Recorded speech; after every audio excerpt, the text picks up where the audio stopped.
Let's see how we can install the UWeld URCAP. We'll need a USB drive formatted in FAT32 with the UWeld URCAP file.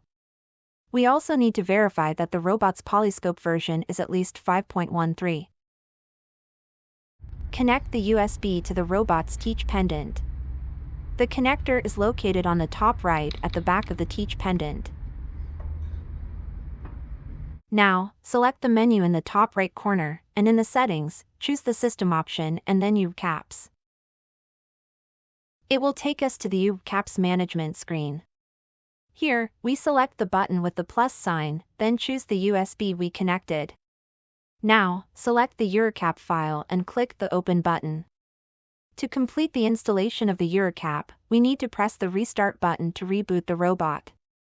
Once it has restarted, we will notice in the installation node that UWeld has a 200-hour trial license. When the activation key has been acquired, we should select the Validate button to enter the license.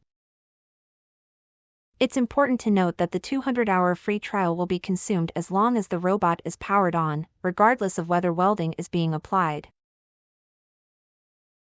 Once we've entered the activation key, we'll see that the time counter is removed, and the license appears as enabled. This way, we have successfully installed UWeld on our robot. Thank you for your preference.